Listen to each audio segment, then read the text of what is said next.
যদি আমি আপনাকে বলি ইতিহাসের সবচেয়ে ভয়ঙ্কর দানব আসলে কখনো দানব ছিল না, যদি আমি বলি যে মেয়েটার চোখে তাকালেই মানুষ পাথর হয়ে যেত, সে চোখ দুটো একসময় শুধু আশ্রয় খুঁজত, আজকের এই গল্পটা সাহসের নয়, এই গল্পটা ন্যায়েরও নয়।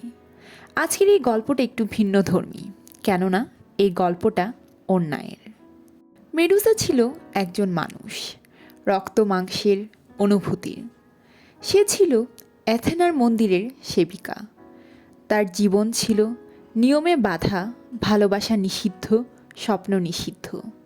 কিন্তু সে অভিযোগ করেনি, কারণ সে বিশ্বাস করত দেবীর সেবা করলে দেবী তাকে রক্ষা করবেন। মেডুসার সৌন্দর্য ছিল আলোড়নহীন, চোখে অহংকার নয়, শান্তি। আর ঠিক সেই শান্তিটাই তার। এক রাতে যখন সমুদ্র অস্বাভাবিকভাবে উত্তাল ছিল, মন্দিরের দরজায় দাঁড়ালো পোসেইডন, সমুদ্রের দেবতা, ক্ষমতার প্রতীক। মেডুসা তাকে থামাতে পারেনি, কারণ দেবতাদের কাছে না শব্দটার কোনো মূল্য নেই। মন্দিরের ভেতরেই, পবিত্রতার মাঝখানেই মেডুসার জীবন চিরতরে ভেঙে যায়। সে চিৎকার করেছিল, দেয়ালগুলো শুনেনি, দেবীর মূর্তিও না। পরদিন অ্যাথেনা এলেন। মেডুসা কাঁদছিল, ভাঙা গলায় বলছিল, আমি চাইনি। কিন্তু দেবীর চোখে সহানুভূতি ছিল না, কারণ পোসেইডন ছিলেন দেবতা আর মেডুসা শুধু একজন মানুষ। অ্যাথেনা বললেন, তুমি আমার মন্দির অপবিত্র করেছ। আর সেই মুহূর্তেই ন্যায় মারা গেল। মেডুসার চুল ছিঁড়ে গেল, চামড়া ফেটে বেরিয়ে এলো সাপ। তার চোখে ঢুকে পড়ল এমন অভিশাপ যে চোখে তাকালেই জীবন থেমে যায়। সে আর মানুষ রইল না, সে হয়ে গেল একটা গল্প, একটা সতর্ক বার্তা, একটা দানব।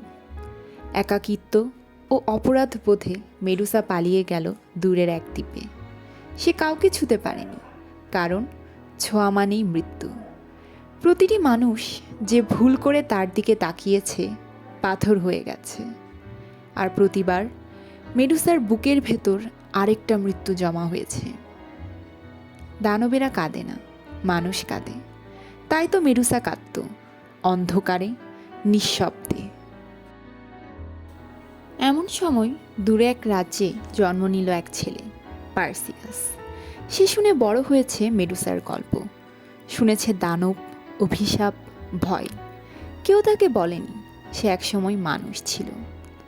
রাজা তাকে আদেশ দিল মেডুসার মাথা চাই, কারণ দানব মারাই নায়ক হওয়ার শর্ত। দেবতারা পার্সিয়াসকে সাহায্য করল। হার্মিস দিল ডানা লাগানো জুতো, হেরিস দিল অদৃশ্য হওয়ার হেলমেট, এথেনা দিল পালিশ করা ঢাল, আয়নার মতো।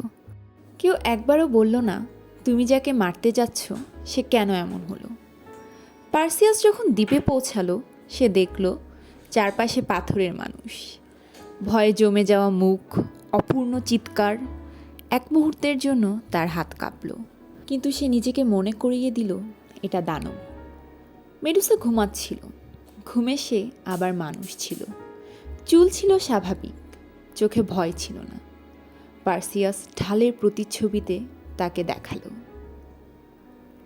পরবর্তীতে মেডুসা যখন জেগে উঠল, তার নিজের প্রতিচ্ছবি সে নিজে দেখতে পেল এবং বুঝে গেল এইবার শেষ। সে আক্রমণ করেনি, সে পালায়নি, সে পাথরের মূর্তিতে পরিণত হলো। সে শুধু মাথা নিচু করল আর ভাবল, আমি কি অপরাধ করেছিলাম। মেডুসা মারা গেল এবং পার্সিয়াস নায়ক হলো।